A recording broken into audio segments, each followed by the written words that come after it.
stroke happening here. Right after that start, you can start to see some of those stake boat holders sitting up, certainly relieved that they no longer need to hold on to that stern deck. They're free to stretch until that next boat comes in and they have to lock on. The race is running about 5 minutes apart, maybe a little bit less as we try to get back on the schedule. They have a few moments there to stretch out. It looks like we have 4 boats in this race. Perhaps lane 5 is empty. So that's Saugatuck D all the way on the left, Taba in the middle, Saugatuck C in lane 3, and Atlanta G all the way to the right. So a fairly level field off the start.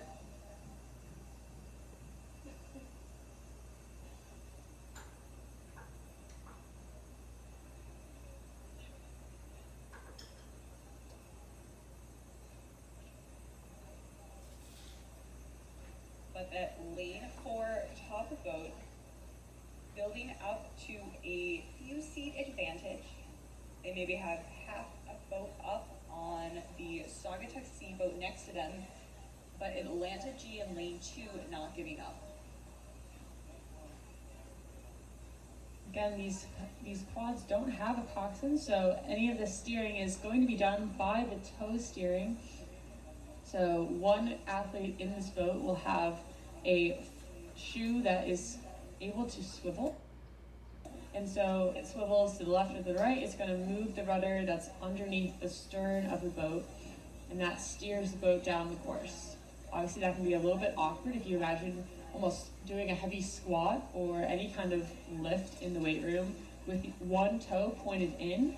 You can imagine that would be very uncomfortable and kind of a compromised position. So trying to find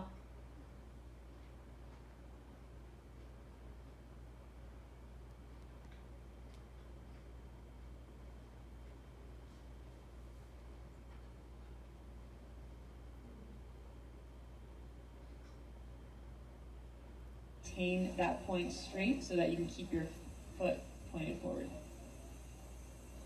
You can see a little bit of the challenges of the steering here from that Saugatuck boat in lane 3. They're getting a little bit close to the buoy line there, but correcting back to the center.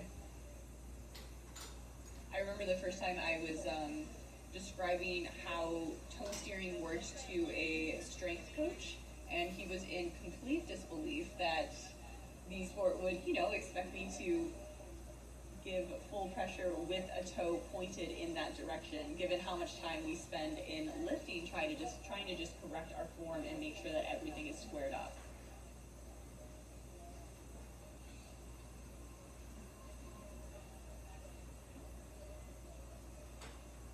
Really beautiful batching here in the center of our screen. One catch, one finish, trying to get full length at both that catch position and the release. Taking full advantage of all the leverage that we have.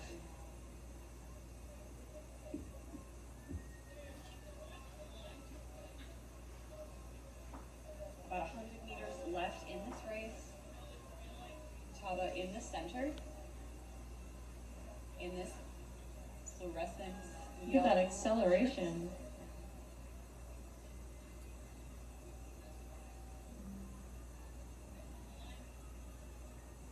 Look across and see that boats are pretty close in stroke rating. So imagining that this lead built up by lane 4, Taba is coming from their efficiency and power. Beautiful top 3 finish there. All athletes giving it everything they have, determined to produce their best effort this afternoon.